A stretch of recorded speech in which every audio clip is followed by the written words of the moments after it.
So I was thinking the other day about life, and how it's so short-lived and boring. And then I thought to myself, on Pandora, people don't think about living their life. They most likely think about how to end someone else's. And with so many great options of weapons to wield and unusual, nightmare-inducing creatures that are just roaming about the place, it's honestly hard to blame them. I decided after that to stop being such a pussy and man up. A Pandoran mindset is surely so much better for my mental health. So, in the last video I talked about all of the companies that produce the things you murder with, but today I'm going to be talking about what you're going to use those shiny munitions you know so much about now on. Get ready once again, because this one's going to be fun. This is an amateur, kinda comprehensive, but honestly why do you listen to me guide of the different enemy types you can and will come across throughout your time on Pandora. Sit back, relax, grab a fucking Jacob's revolver, not sponsored, and let's get straight into this, boys. So to start off, I just gotta say, only Borderlands 1 and Borderlands 2 will be covered in this video. I was going to do Borderlands 3 as well and kind of put them all in one big video, but then I thought Borderlands 3 is such a big game with so many different planets and enemies, I thought it kind of warranted its own video. So look out for that. This is just going to be Borderlands 1's enemies and Borderlands 2's enemies, because they're both on one planet, it's easier, it's a lot more structured. So yeah, fuck you, man. If you want Borderlands 3, wait. It's coming, I swear to God. There are three general types of enemies found in Borderlands: creatures, humans, and guardians, all of whom can come in a badass, bad mudda, or super bad version after sourcing the finest quality gear from the local drug dealer, that and 2 scoops of super grow from the nearest garden centre. The exception here is Skags, that after the second playthrough become ass-kicking Skags. Swap the K for an L and you're definitely looking at a case there, but we carry on. There are also 3 general types of enemies found in Borderlands 2.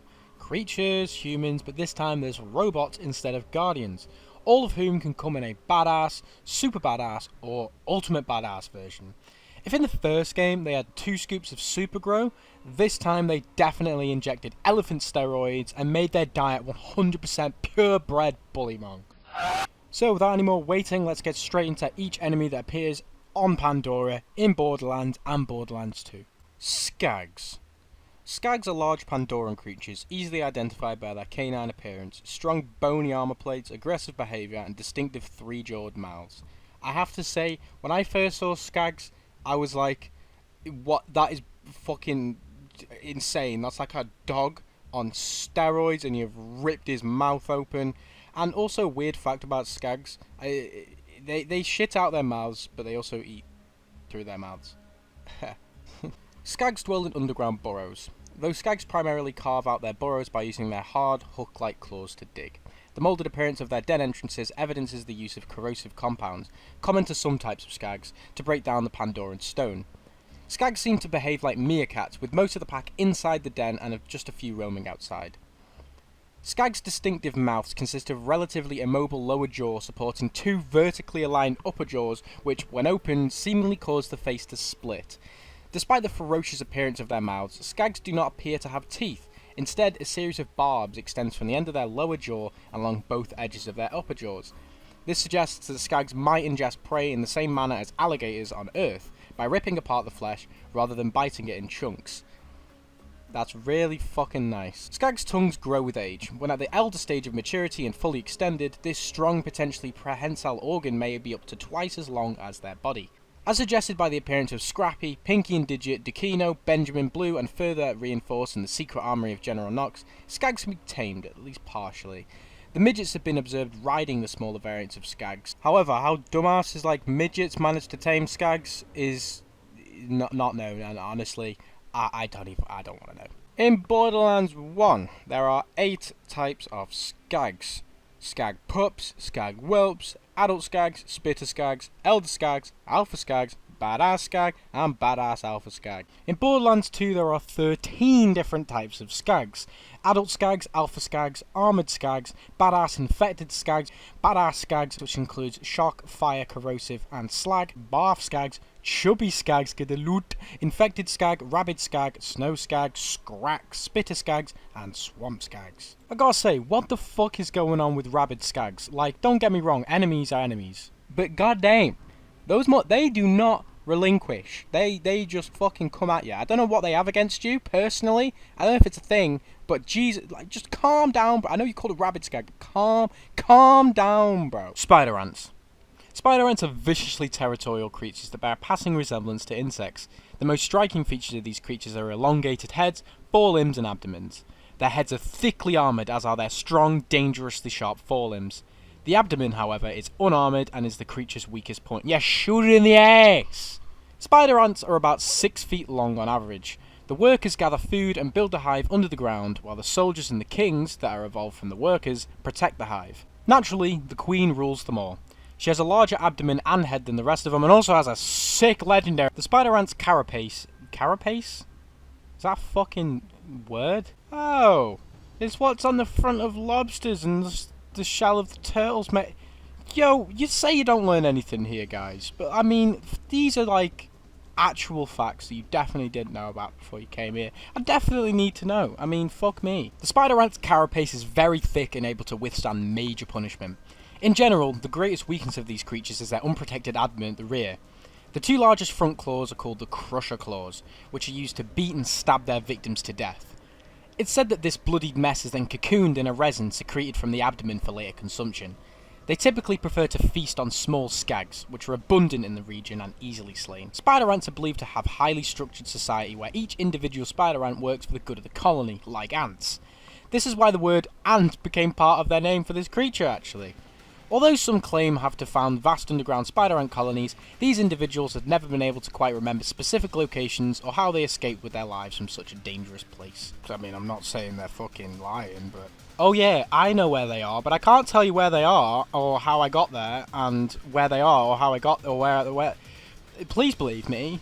Spiderant. Say that 10 times fast. There are 10 types of Spiderants in Borderlands. They are as follows: the Spider-Antling, the Spider-Ant Worker, the Spider-Ant Gyro, the Spider-Ant Soldier, Spider-Ant Queen, Spider-Ant King, Spider-Ant Trap, the Badass Spider-Ant Corruptor, the Badass Spider-Ant Burner, and the Badass Spider-Ant Zapper. There are 12 different types of Spiderants in Borderlands 2, those being the Spiderling, the Spider-Ant Worker, the Spider-Ant Soldier, Spider-Ant Warrior, Spider-Ant Sentinel, Poisonous Spider-Ant, Fire Spider-Ant, Slag Spider-Ant, Spider-Ant Knight, King Spider-Ant, Queen Spider-Ant, and a chubby Spider-Ant. Jesus Christ, say Spider-Ant 10 times in a row. You start to believe Spider-Ant, Spider-Man. I want pictures of Spider-Man. Spider-Man's car. The next one I like to call the TDO of enemy types in this game, and it's the Rakks. And ironically, they also fly. Rakks are flying creatures native to Pandora.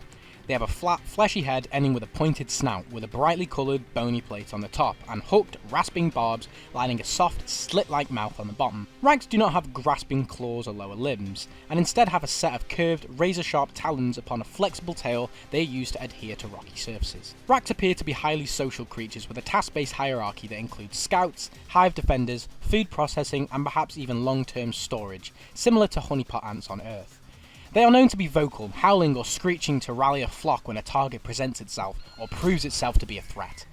I've said it once and I'll say it before, Rakks are the worst thing to exist since... they're the worst thing to exist. There are 8 types of Rakks in Borderlands, actually, kill me. Those are the Rakk, the Badass Elemental Rakk, the Bloated Rakk, Defender Rakk, Feeder Rakk, Kamikaze Rakk, the Rakk Trap from the Revolution DLC, and the Skella Rakk from the Ned DLC. There are also 8 types of Rakks in Borderlands 2, those being the Rakk, Badass Rakk, the Chubby Rakk, Rackman's Minions, Scrack, Nightmare Scrack, Slagged Rakk, and the Volcanic Rakk. See, most of the time they're not even dangerous, they're just so annoying, the noise of them. And then there's like 5 of them all on you at once, and you're like, bro, I'm trying to kill other things, I'll get to you in a sec, just please be quiet. But no, you fucking idiot. Scythids. Scythids are large, leech-like invertebrates. They have fleshy appendages on the sides that allow them to jump and fly varying distances. They may attack in large groups and are very versatile in moving and flying. The Scythid is similar to a slug, but with insectoid appendages. They vary in size, depending upon the species. The colour of Scythids also varies wildly, ranging from a dark black-brown to an orange colour. Large serrated mandibles give this creature its characteristic appearance. Scythids tend to congregate around moist and polluted areas. They feed on pretty much everything, trash, bone, meat and vegetation. This nourishment speeds their growth and increases their population wildly. Unlike other creatures on Pandora, Scythids are particularly thin exoskeletons, which makes them very susceptible to damage. Scythids look like some sort of cross between a slug, a lobster, and a beetle. Ugh. However, initial genetic tests show that their DNA is more closely related to a horse than any of the previously mentioned creatures.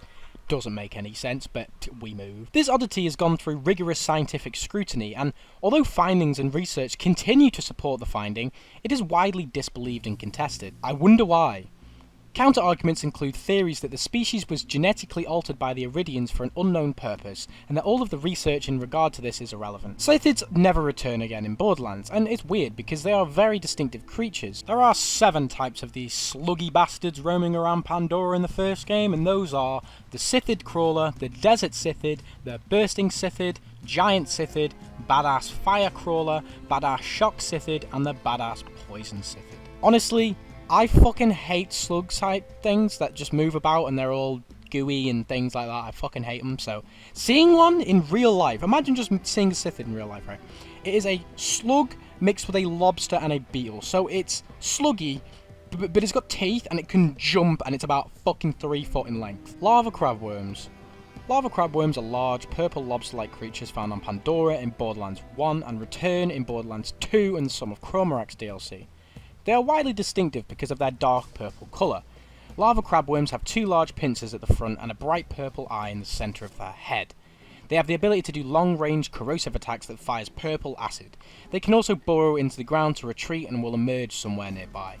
You also fight a massive fuck-off version of this called Rakks, who's a bitch to kill, and then they return in Borderlands 2 where you fight the son of that motherfucker, and they only return in that one DLC as enemies. And here's an enemy that makes a tiny appearance in Borderlands 1. It's called the Trash Feeder. Trash Feeders are birds that are found in the Descent that have the appearance of Bloodwing. They are essentially like Rakks, where they group together and then swoop down on their targets to deal damage, but unlike a Rakk, they won't always fly away and then swoop in again. They will sometimes often to continue fighting a target with short, quick attacks while staying close to their target. I never even knew about this enemy, and honestly, good riddance, they're basically just Rakks, so the less Rakks, the better. Bullymongs. Bullymongs are ape-like creatures that have 4 arms and are one of the first enemies encountered in Borderlands 2. While some variations perform different attacks, most of them will move around and try to get within melee range to strike you with their meaty, hunky fucking arms. Some kinds of Bullymongs will toss rocks at you, though with one in particular, like the Slinger, running away from you if you get too close. Most Bullymongs will be found in cold climates, as well as Iridian Blight, with those being called bedrock Bullymongs. Bullymongs are also known for being very disproportionate creatures. Though their arms are hulking bitches of mass destruction, their heads are really petite and very small. I find it really funny. And their arses are really tiny as well. If you ever get around the back of one of them motherfuckers, check out that bunda, they ain't got nothing around there. It's gonna be a long video, guys. They're also similar to Skags in the fact that they're very territorial creatures. However, while Skags usually hide away in their dens until one spots an enemy, you'll usually see a few Bullymongs roaming around the place that will alert as to an enemy's place when someone is seen. Then you'll see different Bullymongs hopping out of their cave-like structures made out of ice to come and attack you. This is a way to lure their enemies into a false sense of security. If they see only 3 Bullymongs, they may think, oh, this is fair game. And then as soon as they go up to them, they attack one, they make a weird fucking noise, and then you turn around, there's 17 of them trying to fucking ram themselves up your ass. There are 6 types of Bullymongs in Borderlands 2, those being the Monglet, the Brat Bullymong, the Bullymong Slinger, the Adult Bullymong, the Bully Rot encountered in later playthroughs, and the Bedrock Bullymong if you go to Iridian Blight. The money enemy, it's the Crystalisks. Crystalisks are large, 3-legged creatures that are mostly comprised of rock and crystals that are worth quite a lot of money, with the latter primarily appearing on the legs and back. In fact, those very same crystals are the creature's weak point, as their bodies are very resilient and can reflect bullets.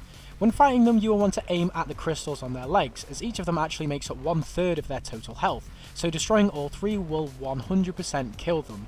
Just note that after 2 of their legs are gone, they will actively try to hide their 3rd leg from spinning away from you. Smart motherfuckers. The Crystalisk has 4 attacks, 2 of which are executed in melee range, and the other 2 as range attacks. For melee ones, it will lift up one of its legs and stomp the ground with it, creating a small explosion in the process. The other melee attack is it pounding the ground repeatedly with its body. One of its range attacks includes launching missile-like projectiles at you. The other one is a large crystal that sticks to the ground and will detonate after a few seconds like a grenade. One of the enemies I kind of feel bad for, they won't usually attack you unless you come into very close range of them. And it's unfortunate knowing their backstory with the echo logs picked up, knowing that Dahl essentially mined them into extinction. You do see a few of them in Borderlands 2, but they are few and far between. There used to be a hell of a lot more of them in the Caustic Caverns before Dahl decided to mine their crystals for monetary gain. And honestly, you kinda do feel a bit bad that you kill them, because they're kinda just there. They don't really do much apart from self-defense strategies, and they won't actively seek to attack you. Just try it yourself. Run around and just see what they do. A lot of the time, they won't get antagonized by you unless you really get up close to them and try. So next up is the invisible assholes, the Stalkers.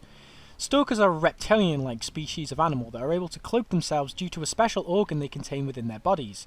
This ability to cloak themselves is powered by their shields, and if they don't have any shield left, they can't do it. Using this information, one can deduce that shock damage is extremely effective against Stalkers, but you need to keep the pressure on them so their shield doesn't replenish.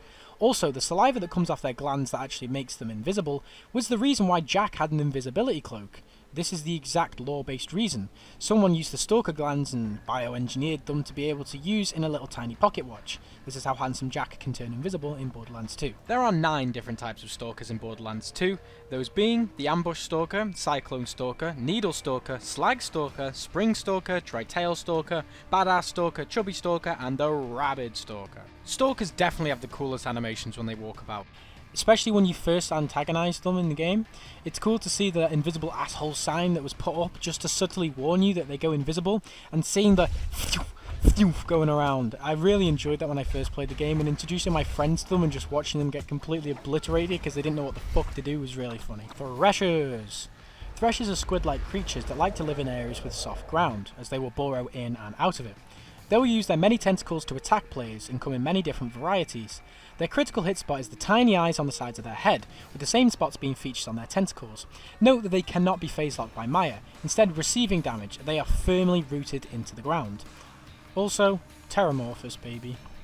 Enough said. There are 5 types of Thresher in Borderlands 2, those being the Tadpole Thresher, the Feeler Thresher, the Turf Thresher, the the Wormhole Thresher, and the Badass Pyre Thresher. Fun fact, the Thresher is the reason Hammerlock lost his arm and one of his eyes, and you get the Striker shotgun for killing said Thresher that took out his arm and his eye. Facts. You get them here, guys. Also, Terramorphous. Apart from the Wormhole Thresher, which I hate with a passion, Threshers are actually a cool type of enemy, and a lot of people wouldn't really remember them as being as iconic as they were if it weren't for Terramorphous. But they are a significant part of the story when you have to get the beacon back from one, so I suppose they kind of earn their spot as being an iconic enemy in Borderlands. Moving on. So the last creature on Pandora we need to cover is the Varkids. Varkids are a special creature that resemble insects and can self-evolve into stronger forms. They usually start out as larval Varkids, and if they're going to evolve, they burrow into the ground and reappear in a pod. Once they are finished, they will re-emerge into a stronger version, complete with full health and no status effects on them. It's important to note that each Varkid at each stage has a certain chance to evolve or not, and there's also a time limit on them. This chance increases if there are more players in the game, that's how you get Vermivorous to spawn. Varkids are unique in the fact that they can come in different types, but they also evolve as well. The evolution goes as follows: Larval Varkid, Adult Varkid / Chubby Varkid, Badass Varkid, Super Badass Varkid, Ultimate Badass Varkid, and Vermivorous the Invincible. There are 16 different types of Varkids in Borderlands 2, those being the Larval Varkid, the Adult Varkid, the Stabber Jabber, the Tropical Varkid, the Varkid Burner, the Varkid Melter, the Varkid Shocker, Bloodhound Varkid, the Badass Varkid, the Badass Bloodhound Varkid, the Badass Stabber Jabber, the Chubby Varkid, the Mutated Badass Varkid, the Super Badass Varkid, the Ultimate Badass Varkid, and finally, Vermivorous the Invincible.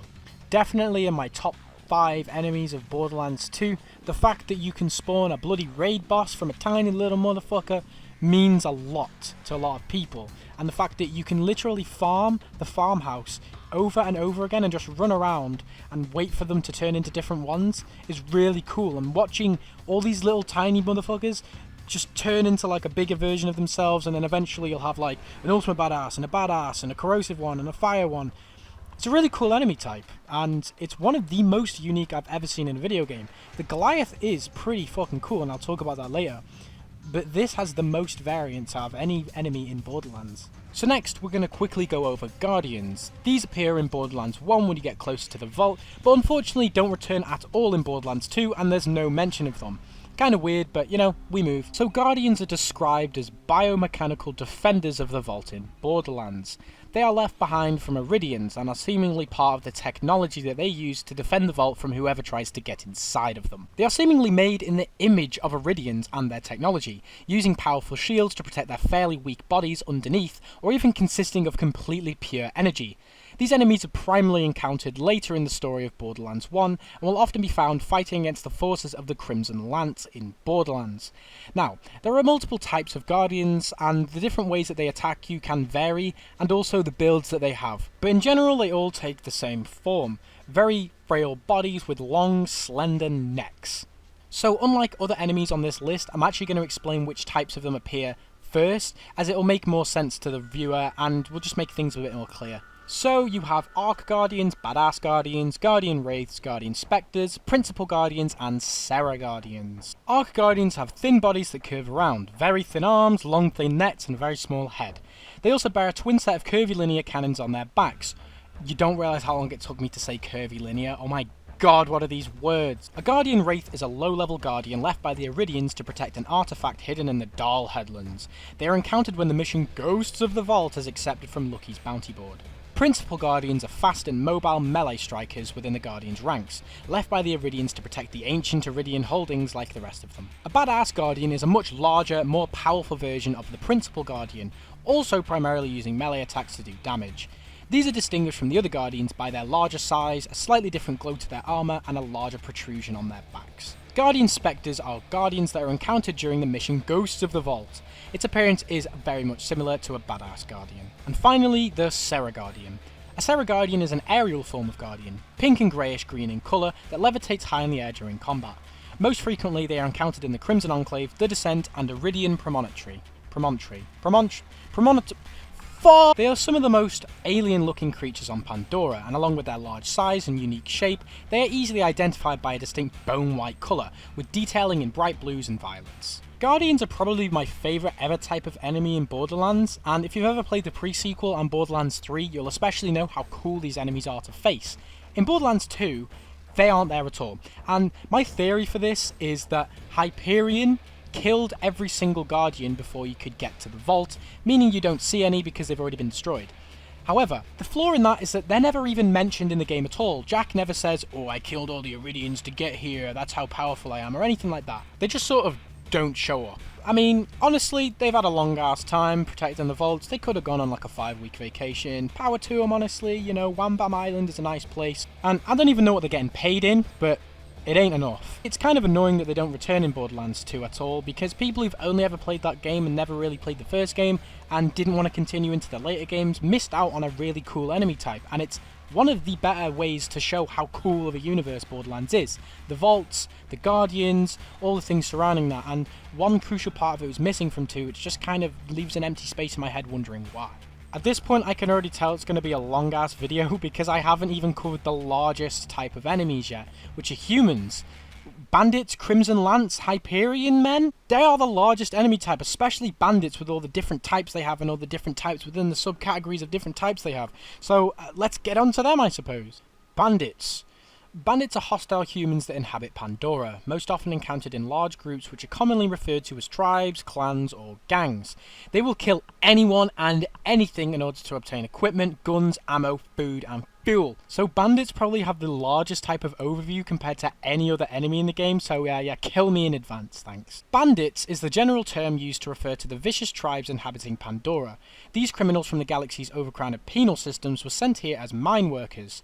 After numerous years of hard labour, they could earn their freedom and a ticket back to a more civilized planet. The criminals tended to fall into two varieties: those with useful skills called trustees, who were working off their sentences and trusted to keep the machinery and equipment operating, and those with psychotic tendencies like psychos, who had a committed violent crime record and came to Pandora for good as an alternative to execution or life in solitary confinement. One of the prisoners, a brutally violent man named Sledge, ran the largest of the prison gangs. He instigated a mass prison riot and overran the prison, killing most of the remaining guards and escaping from confinement. The surviving settlers, along with some of the less violent trustees, holed up in their settlements as best they could and staunchly defended their territory from the hostile indigenous life, as well as the escaped bands of prisoners. New Haven and Sanctuary are hanging on, but others have gone under. A A few other settlers struck out on their own, preferring to take their chances alone rather than joining a larger settlement. The majority of the escaped prisoners grouped, living off the land and raiding the remaining settlements or other gangs. They took what they needed to survive and reduce their competition. Many stole the armoured runner vehicles used to get around by the guards and formed roaming packs of bandits.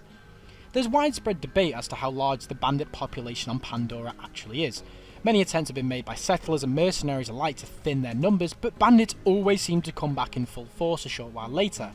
Camps that appeared entirely wiped out only hours before seem to almost the magic replenish their numbers. That's a good way of getting the respawn mechanic into the lore, guys. I see what you're doing there, Gearbox. One theory is that the bandits have mastered cloning technology, and as soon as a bandit is killed, a signal is sent back to secret cloning labs to build a replacement.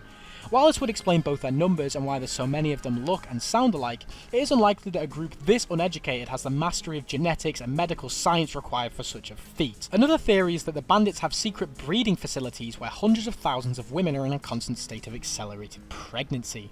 What the fuck is this, man? This theory would explain the absence of females amongst the bandits and has been popular enough to motivate several treasure hunters to search for the so-called bandit breeding grounds, but no one to date has reported any successful findings. The majority of the bandits encountered on Pandora were once convicts used as cheap labour to mine lucrative veins of iridium by the Dahl Corporation. During these operations, a group of convicts had uncovered something. Reports of the discovery were hushed up, but soon after, a number of the convicts began to exhibit radical physical and mental changes. When Dahl began to withdraw from the planet, it left behind a veritable arm of angry, desperate, long disenfranchised men still finding themselves at the mercy of a hostile world, but without any of the immediate threat of authority. Eventually, the convicts overthrew or made deals with their captors and made new bases for themselves using scavenged equipment and weapons. Many organised themselves into a feudal society of bandit lords, with strongholds of various sizes providing bases of operation throughout Pandora's human-occupied lands. Bandits are found almost throughout the entirety of Pandora's Borderlands, and are most common in the arid Badlands, the Dahl Headlands, Rust Commons West, Rust Commons East, and the Salt Flats. Locations such as Sledge's Safe House, Headstone Mine, Treacher's Landing, and Crom's Canyon serve as bandit strongholds in Borderlands 1. In Borderlands 1 there are 4 types of bandits. You got your normal bandit, the bruiser, the midget, and the psycho. In Borderlands 2 there are 6 types of bandits. Marauders, Nomads, Bruisers, Psychos, Goliaths, and Midgets. So I'm literally going to explain every single type of bandit and what they all do, because I just like torturing myself. Let's get on with it. Marauders. Marauders are basic enemies that rarely use shields, therefore making incendiary weapons very effective against them. They mainly carry pistols, which will occasionally have an elemental damage effect such as fire or shock. Sometimes a Marauder will pull out a knife and charge in for a close melee attack. Similar to a Psycho, but they're not completely insane, so they won't fucking throw their knife at you, and then somehow have an unlimited amount of them in their backpack, like a fucking GTA character. They wear standard bandit clothing, albeit with minor differences based upon which clan they are from. Some wear sheets on their heads instead of the usual bandit masks. In True Vault Hunter and Ultimate Vault Hunter mode, they can also use shotguns. Basic Marauders have different names for each difficulty level. In normal mode, they're just called the Marauder, in True Vault Hunter mode, they're called the Outlaw Marauder, and in Ultimate Vault Hunter mode, they're just called the Outlaw. There are 7 different types of Marauders. Yes, there are 7 types of a subcategory of a fucking enemy type. You see why I want to kill myself now? They are the Airborne Marauder, the Crazed Marauder, the Elite Marauder, the Grunt, the Killer Marauder, Scavenger, and the Undead Marauder. Nomads! Nomads are a heavy enemy type in Borderlands 2. They are slow-moving bandits with high health. Some Nomads wield large bulletproof shields that provide nearly full cover apart from their legs. Most Nomads will only carry a gun, whereas others will dual-wield a pair of guns. The basic Nomad wields an assault rifle and will slowly advance towards his targets, rarely seeking cover. He can knock back an enemy with the over-the-shoulder melee attack. And they are one of the only enemy types that can actually organise their men to attack you. So you need to make sure you take out the Nomads first before they organise all their men into a big group to take you out. Respect to the Nomads. They can deal with these motherfuckers. Like, imagine trying to fucking organise a Psycho, bro. There are 12 different types of Nomads in Borderlands 2. Those being the Nomad, the Badass Nomad, the Butcher, the Digistruct Blaster Nomad, the Heavy Nomad, Midget Nomad, the Marshal, Midget Nomad, Nomad Torturer, Nomad Pyro, Shock Nomadic, and the Nomad Taskmaster. Give me your damn loot! Mister, can I have your diet plan and your workout routine? Cause fuck me, it's the Bruiser. Bruisers are large, hulking, and very muscular bandits. Regular Bruisers are shirtless, wearing surgical-style masks, goggles, and have a mohawk hairdo. Yo, they were in before it was cool with the mask thing, boys. Badass Bruisers wear full face masks crafted from metal.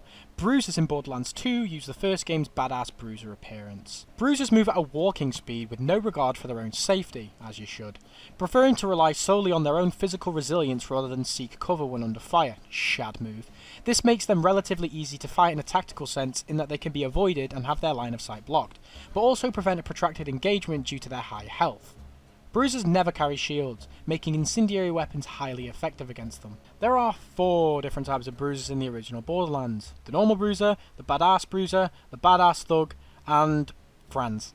In Borderlands 2 there are 5 different types of bruisers: the normal bruiser, the bruiser biker, the infected bruiser, the infected badass bruiser, and muscles. Psychos are maniacs who wield buzz axes and grenades. They're bandits who've gone insane with a freakish obsession for the vault. Shirtless, wearing a white mask and dressed in orange pants, these outlaws can be immediately identified by their homicidal cries, psychotic laughter, and constant desire to get into close combat. It is later revealed in Borderlands 2 that a lot of psychos actually come from slag experiments that Hyperion do on prisoners. While Borderlands 1 psychos were just people who went completely crazy from being in the mines for so many years, Borderlands 2 psychos take it to a completely different level by people who went completely insane by psychotic Hyperion slag experiments that were done on them over many, many months. There are 23 different types of psychos in Borderlands. Those are the Angry Midget, the Armored Maniac, the Burning Psycho, the Flaming Midget, the Freezing Psycho, the Gravedigger, the Infected Psycho, the Infected Sprout, the Infected Suicide Psycho, the Midget Boner, the Midget Psycho, the Psycho Miner, the Raider, the Slag Psycho, the Snow Psycho, the Suicide Midget, the Suicide Psycho, the Undead Psycho, the Undead Suicide Psycho, the Badass Psycho, the Chubby Midget, the Loot Midget Psycho, and the Undead Badass Psycho. Wow, they really milked this enemy. Jesus Christ, that's a lot of types. They also have some of the most iconic quotes in all of the Borderlands franchise, such as, "Flavour me fancy, but you really put the pants in panting. I can't wait to take your picture. I love you. Love me, hate me, it all tastes the same. I'm gonna beat you to life. It's time for 3 pounds of flesh. Be my garden, my gestational soils. Let's agree to disagree. Look into my eyes when I stare at you." I love psychos in this game. They are absolutely fucking incredible. Best ever invention that Gearbox ever came up with. 100%. Now for my second favourite type of enemy in Borderlands ever. It's the Goliath. Goliaths wear large metallic helmets that control their rage and typically dual-wield large assault rifles in combat. However, badass Goliaths typically wield a single large minigun, while caustic Goliaths dual-wield melee weapons. The helmet can be shot off, at which point the Goliath will go into my favourite thing ever, the Rage, regenerating all lost health and casting his weapons aside to charge his foes, attacking with powerful melee strikes. During a Rage, the Goliath will attack fucking everything in his Rage, friend and foe alike. Goliaths that lose their helmets lose all of the dopiness in their voice and begin to speak in the more violent, complex, and complete sentences. Goliaths start out level scaled to their area and can level up 4 times from their starting level. Once their helmet is shot off, they become the Raging Goliath, with some variation depending on the Goliath in question's original type. When they kill 1 target, they become a Badass Goliath. 2 more kills, a Super Badass Goliath. 3 more kills, an Ultimate Badass Goliath. After 4 more kills, it levels up into the Godliath. Killing this Goliath will unlock the Goliath Meet David achievement. A Goliath's exposed head is malformed and seems to blend into the top of their torso. When one flies into rage, his skull bursts up and out of his descended mouth as the spine reforms into a stalk above his body. The high critical hit damage accrued from shooting the skull is offset by the difficulty of hitting the small, waving target. Upon leveling up, Goliaths will recover all lost health and become physically stronger. While this makes them significant threats, a beneficial aspect of this is that Goliaths will add triple the amount of XP to their own values upon killing an enemy, and will also drop much better loot upon death. At the Goliath level, drops are greatly increased in value to the point where he will almost always drop some iridium, along with random items of blue quality or higher. There are 11 different types of Goliaths in Borderlands 2. The Goliath, the Caustic Goliath, the Loot Goon Goliath, the Loot Midget Goliath, the Badass Goliath, the One-Armed Bandit, the Goliath Digger, the Juggernaut, the Goliath Blaster, the Gladiator Goliath, and the Midget Goliath. So, that's the fucking Bandits. I actually wanted to sort of mute to let myself in the middle of that. It's a lot of text, a lot of speech. But, you know, I do this not because I like it, but because I have to. I am literally being held at gunpoint to do this. Please, guys, help me, please. Nah, but for real, bandits are among the first kind of enemies you'll find in the game and come across. And honestly, it's a really great way to get into each game. It really shows you the actual world of Pandora. It's great world building, and especially when they introduced Goliaths into the game, they really showed the complexity that some of the units can actually have. And showing you there with all the different types of enemies you can have, the complexity of this unit is really massive, and you may not realise upon first playing, but each one of them has multiple different ways of attacking you, and multiple different versions of themselves throughout different difficulties. It's incredibly complex, and I don't think I've seen anything like it in any other video game.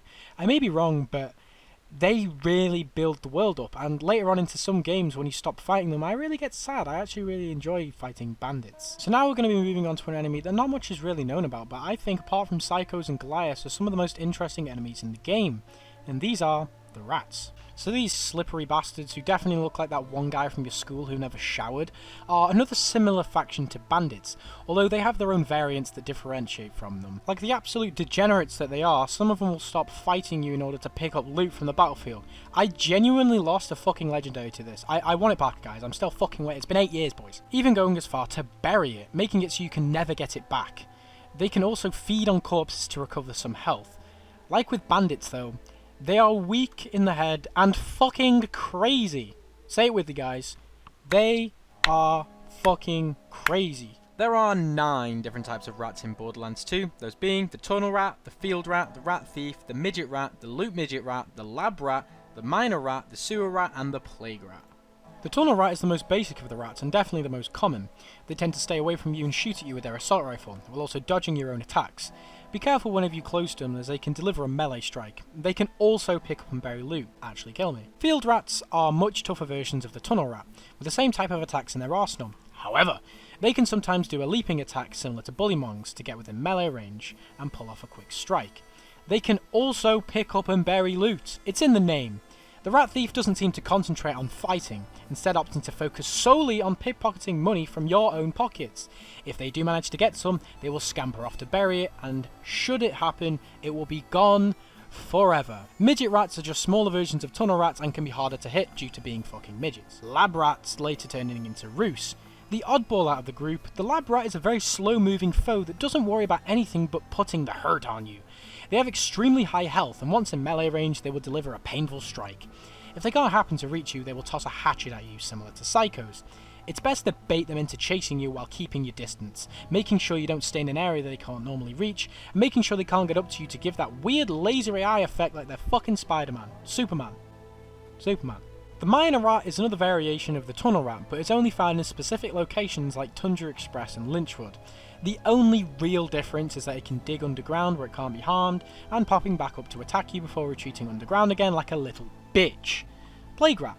Exclusive to True Vault Hunter mode, this rat will move quickly on all fours to swipe at you with a corrosive soaked claw attack. So that's the rats. I think they're very intriguing and interesting as characters. I don't really get why they didn't expand upon them.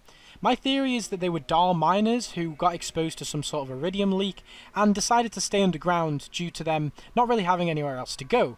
This kind of explains why their eyes are so white, as they haven't seen daylight in so long. It's kind of just made their eyes all fucky and their retinas go all white. It's really funny because rats are one of the most interesting enemies in the game that weren't further expanded upon, and I personally think if you meet a rat that isn't completely insane like you do in the pre-sequel later on, it would make for much better storytelling, but they never really seem to expand above the rats are insane, they want to steal all your shit. They're very interesting in that manner though. They are one of the only enemy types that will specifically target pickpocketing loot, and it can be really annoying to fight them because they can pick up shit that you genuinely wanted, like a legendary or a really good shield, and then bury it in its fucking gun. It's annoying, but it's such a cool aspect of a character I wish they expanded upon in later games. So next, and before we move on to the Hyperion personnel, we're going to be talking about our last human enemies, the Crimson Lance. The Crimson Lance is a highly trained private military company of the Atlas Corporation. They impose a form of dictatorial law upon civilians in their dominion, and are considered by many to be serious badasses. This paramilitary organisation of the Atlas Corporation is extremely well funded and equipped, and are known to heavily prefer the use of military might to get their way. The Crimson Lance paramilitary/security force is one of the highly trained paramilitary forces in existence. When they were on Pandora, they viewed themselves as the planet's law enforcement agency. The Vault Hunter Roland was actually a sergeant of the Atlas Corporation's Crimson Lance 114th Bouncer Division before deserting, and is one of the 4 playable characters in Borderlands and comes back as an NPC in Borderlands 2, RIP boss. Roland wears pieces of the Crimson Lance armour and uses one of their modified Scorpio turrets in the first game. Including badass variants in later playthroughs, there are 33 different types of Crimson Lance units in Borderlands, and they are as follows. The Lance Defender, the Lance Warden, the Lance Sentinel, the Lance Engineer, the Lance Mechanist, the Lance Technician, the Lance Infantry, the Lance Marine, the Lance Commando, the Lance Royal Guard, the Badass Defender, the Bad Mother Warden, the Super Bad Sentinel, the Badass Engineer, the Bad Mother Mechanist, the Super Bad Technician, the Badass Infantry, the Bad Mother Marine, the Super Bad Commando, the Devastator, the Lance Assassin, the Lance Chemical Trooper, the Lance Combat Medic, the Lance Pyro, the Lance Rocketeer, the Lance Shock Trooper, the Badass Assassin, Badass Chemical Trooper, Badass Devastator, Badass Pyro, Badass Rocketeer, and the Badass Shock Trooper. Thank you, I'm here all week. Later on, the Crimson Lance get devolved after Atlas is broken down after the defeat of General Knox. They later become the Crimson Raiders, founded by Roland. One of his first men to be recruited to the Raiders was Corporal Reese, RIP. They are not enemies in Borderlands 2, however, it's great to know from a lore perspective how they came to be. And also, they use the exact same pieces of armour on their head, but aren't affiliated with the Crimson Lance in any way, as that would bring some bad rap. So now we move on to the Hyperion Corporation's units. This includes human enemies and robotic enemies. They're mostly made up of robotic enemies, however there are a few human enemies that are notable, so we will be covering them first and then moving on to the robots. The human personnel that work for Hyperion are in theory supposed to be the quote best of the best when it comes to infantry. However, this is mainly done by the robots that work alongside them. They're usually there to be a small distraction for our Vault Hunter to go meh and then proceed to mutilate them horribly. They are considered expendable by the Hyperion Corporation and Jack himself, aka they ain't get paid enough to basically sign a suicide pact just by dropping into battle. Many of their jobs are usually being stationed in larger, more important bases and doing jobs that their loaders aren't physically capable of doing, like relaying detailed information or cloaking like sneaky fackers and sniping from a distance. There are 8 different types of personnel that work for Hyperion in Borderlands 2. Those being the Combat Engineer, the Hyperion Hawk, the Hyperion Sniper, the Hyperion Soldier, the Hyperion Infiltrator, the Loot Midget Combat Engineer, and the Loot Midget Engineer. The Combat Engineer is the most common infantry deployed by Hyperion. They're equipped with submachine guns and use these at short to medium range, basically just your normal enemy type. The Engineer is Hyperion's frontline human troop unit in Borderlands. They are common in the City of Opportunity, apparently being involved with the construction work there, and are also deployed in various Hyperion installations. They have a laser on their back and have massive mechanical arms to attack the player with, and can usually lunge in from a distance. The Hyperion Hawk are Hyperion troops who wield rocket launchers in combat, and are usually seen quite far away shooting at you. They can also fly, by the way. Hyperion snipers are, as you'd probably think, they are snipers, but they can also cloak and tend to hit precision shots from a distance. However, you can usually see them as a laser sight comes off their sniper. The Hyperion Soldier is essentially like the Combat Engineer, but they are a lot more advanced. They use better guns, have more armour, are resistant to fire, and always train a lot longer than the Hyperion Engineer, meaning you're dealing with the best of the best. The Hyperion Infiltrator is very similar to the Sniper, but they use cloaking to get close to you instead of being far away from you. They're encountered in the late game of Borderlands 2 and are very notable by the fact that they carry green camo. So that's the Hyperion personnel. Next we're going to be moving on to the robots. And there are a lot of different types of robots and a lot of different versions of each type, similar to Bandits, but there's a lot less types of them, thank Christ. My throat is dying. If there's anything Hyperion Corporation could do with less of, it's morals. Unfortunately for them, they have the ultimate source of expendability at the drop of a hat. Robots. Able to do anything they say without question and with zero pay is honestly the perfect soldier, and dealing with something that has zero emotion, doesn't feel pain, in unlimited supply, and able to be hurled to the ground at hundreds of miles an hour in a moonshot cannon without bitching about stupid things like spinal injuries or missing limbs. Oh wait, apparently they do have emotions and feel pain, but in slow motion. Ah well, don't tell the higher ups that, or they might fire the person who made them that way into space without a second thought. The first robot on the list is the Loader. Loaders are the mainstay of Hyperion's military might on Pandora. They each come in an array of different varieties, each variant suited to a particular role when in action. Completely without conscience, apparently. They are the military, the enforcers, and frequently the executioners fielded by the Hyperion regime. Loaders supplement and make up the bulk of Hyperion's forces, but not the entirety of them, as the human soldiers we previously talked about and support units also work alongside them as cannon fodder. Loaders are highly versatile, serving a variety of roles, ranging from basic infantry to snipers to air forces. Though mostly associated with Hyperion, loaders are also used by the Torg Corporation, which produces its own variants. There are 15 different types of loaders in Borderlands 2, those being the Angelic Guard, the Bull Loader, the Exploder, the Gun Loader, the Hot Loader, the Ion Loader, Jet Loader, Junk Loader, Loot Loader, Power Loader, the RPG Loader, Sergeant Loader, War Loader, Badass Loader, and the Super Badass Loader. The Gun Loader are the most common form of loader used by Hyperion. They usually wield one gun in their right arm, being an assault rifle or some form of SMG. The Angelic Guards are white painted loaders that are designed to guard Angel. They are very similar to how they work in the form of the gun loader, however they can usually equip 2 guns and in better variants. They're also like a budget version of Superman because a fuck off laser comes out of their eye. The Bull Loaders are very structurally similar to the gun loaders, but carry a large bulldozer blade on their left arm like a metal shield and a powerful shotgun on their right. They will also occasionally ram their targets with a blade. And these are the fucking bitches of Hyperion. I hate these. I hate them. I hate them so much. The Exploders are Hyperion robots that function as suicide bombers. Yep, you heard it here first, boys. Expendable robots used to blow themselves up. Best use of 100k per robot I've ever seen. The Hot Loaders are the incendiary weapon specialist loaders of Hyperion's robot force. They usually wield a flamethrower and are immune to fire damage. Ion Loaders are primarily defensive units among Hyperion's robot ranks, and aside from being shock resistant, they also have an ability to generate a shield bubble that is imperative to enemy bullets, and are also the fucking bitches of Hyperion's army. I hate them, I hate them, I hate them so much. Jet Loaders are Hyperion loaders designed to provide air support. To that end, they have the ability to transform into a little small fighter jet form that is capable of flight. Junk Loaders are patchwork loaders fabricated from old loader parts and junk debris. As a result of their haphazard construction, their appearance varies wildly from one junk loader to the next. The Loot Loader are Hyperion robot weapon lockers. Their sole purpose is to patrol around areas populated by other loaders and be ready to release fresh armaments to high-ranking Hyperion officers. Power Loaders are loaders designed for heavy lifting, but can also use their powerful arms for defensive melee attacks. I also fucking hate why do I hate so many of these goddamn robots? RPG loaders are Hyperion fire support loaders designed for long-range attacks. They weld rocket launcher pods on the back of their body and usually weld some sort of SMG or shotgun. Sergeant loaders are Hyperion loaders designed to be a superior frontline combat unit among other loaders. They are very similar to the Angelic Guard but take some sort of a militaristic approach when it comes to their design, and also they are more commonly spotted than Angelic Guards and don't have a laser. War loaders are Hyperion loaders designed to fill a frontline combat role. They are among the larger loaders and have large incendiary cannons instead of arms.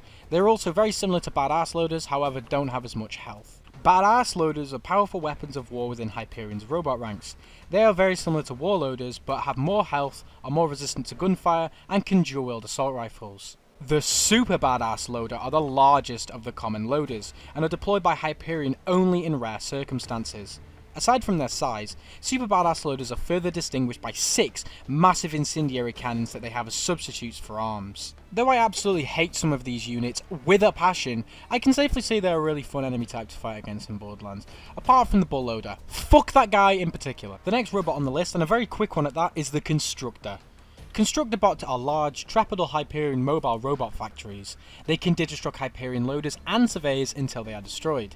Constructors can also appear as Badass Constructors and Badass Constructors V.2, a tougher variant that has more health and a number of autocannons on their bodies. The autocannons can be destroyed to obtain second winds and to give it a bit of a fuck you man. So that's Constructors, very simple enemy, very quick to cover, and we're moving on. The next robot on the list, which I like to coin the flying fucking really annoying version of a Rakk, which can also give people shields, it is the Surveyor. Surveyors are small, agile, airborne Hyperion robots that provide support to Hyperion robots on the ground by regenerating or creating shields and providing repairs. There are 6 different types of Surveyors in Borderlands 2, those being the Repair Surveyor, the Badass Repair Surveyor, the Shield Surveyor, the Badass Shield Surveyor, and Wilhelm's personal surveyors, Wolf and Saint. Repair Surveyors and Badass Repair Surveyors are the most common Surveyor type in normal mode.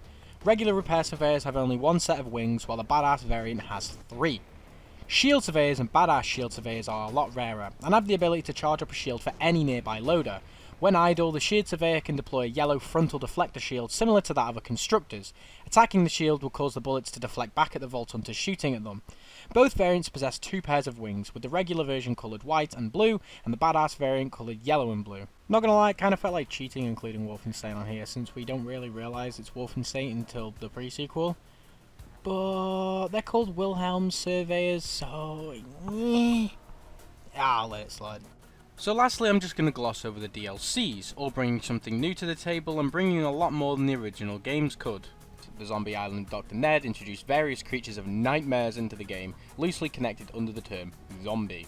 Claptrap's new Robot Revolution reintroduced the Claptraps as new enemies and added various humans and animals to the Claptrap robotic upgrades to further swell the Claptrap ranks. Though these are considered non-canon, you can't not have an FPS shooter that came out in like the late 2000s without zombies in it, so yeah, well done. You guys are really original. Cheers for that. The Secret Armory of General Knox doesn't really introduce many new enemies, just mostly reskinned ones. The new ones they introduce are Drifters and Midgets.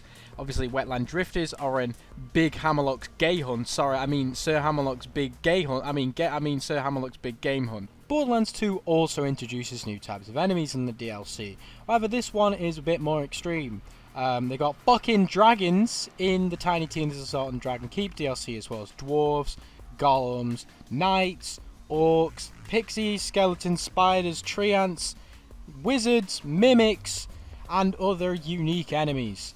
Now, this is a fantasy game based on the Bunkers and Badasses version of the famous Dungeons and Dragons game mode, so it's to be expected they've got all that fantasy wacky shit. So they're not really on Pandora, but there are also enemies that are in the actual game if you dig deep enough, but they aren't in the actual it's fake. It's fake, guys. The dragons aren't real. Also, Sir Hammerlock's Big Game Hunt, which released on January 15th in 2013, so God, where's the time gone, also introduced a few new enemies. The giant spores, Boroks, Scalians, Savages, Swamp Skags, and the Wetland Drifters, as well as Captain Scarlet's DLC introducing pirates and sandworms. Mr. Dog's Campaign of Carnage also introduces different enemy types, but also introduces different clans to differentiate the enemy types more.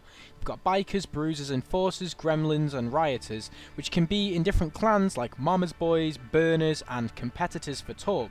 Also, Torg introduces their own types of loaders in this game, which are basically just loaders from the base game but reskinned, but it's worth a mention, I suppose. That is, as far as I'm aware, please let me know if I've missed anything in the base games, is it.